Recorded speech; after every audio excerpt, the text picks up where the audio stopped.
Hey guys, this is Andre from Xero here, and in this video I'm going to show you how to adjust your knee and your calf supports on your spike. This controls the length between your knee and your ankle, so let's go check it out.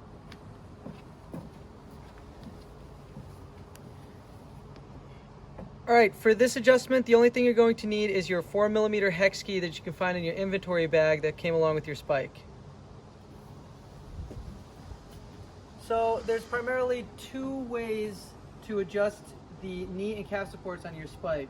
The first one is by adjusting the sliders that these supports rest upon. So you have a front slider in front under your knee supports, and you have a rear slider in the back with your calf supports. So to make these adjustments, you're going to take your 4mm key, and I'm going to angle the spike here so you can see the nuts. There's 4 nuts on each side, 2 nuts on each side of each slider. So if we want to move the knee supports here, we're just going to give each bolt here 3/4 screws. We're not screwing them all the way out, we're just loosening them.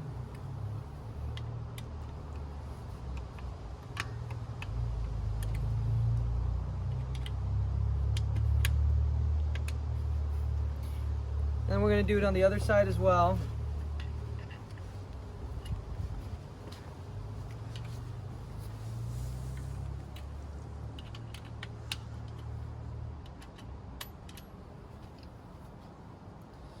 And now, once all these 4 bolts are loosened, we can move the slider along the tracks on your profile. So you see I'm moving it in front, and then we can also push it back.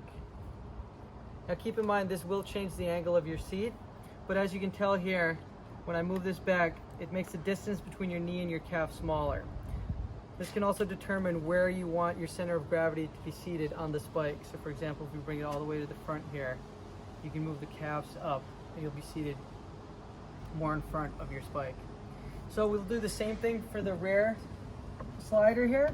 If we want to move the calf supports closer to the knees or further away, we just do the exact same thing. We loosen the nuts on each side of the slider here.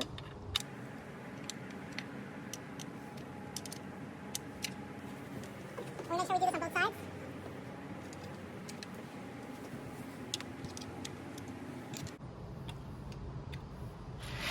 And once they're loose, there you go. You see, you can move it to wherever you'd like.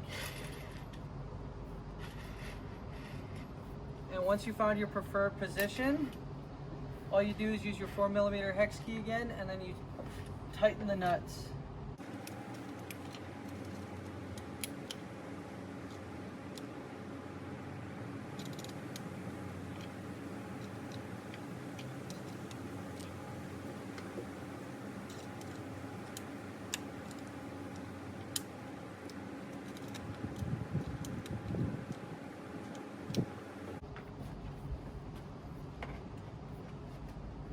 We're going to tighten the front slider as well.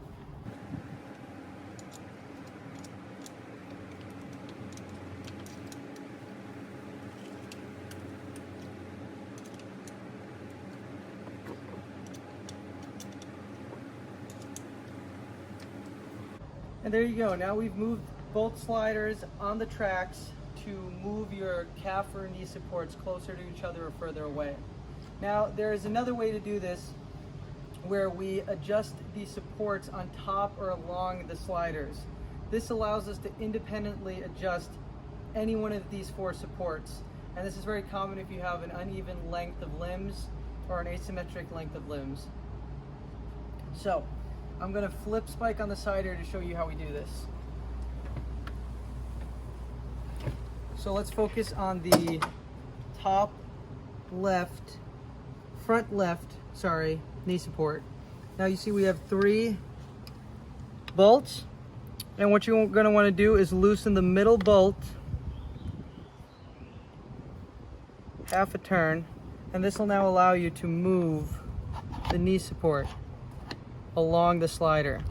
And again, this is independent from the other knee support. So let's bring it all the way to the back here.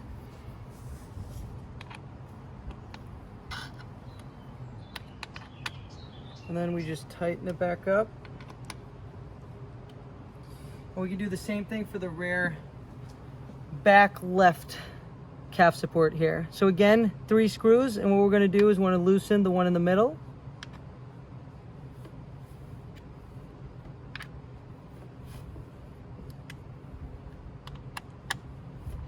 Like this, and it'll allow us to move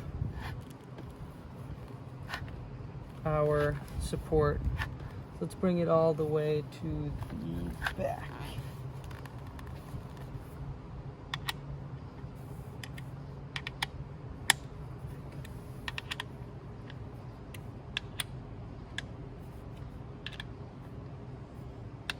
Make sure to tighten it again.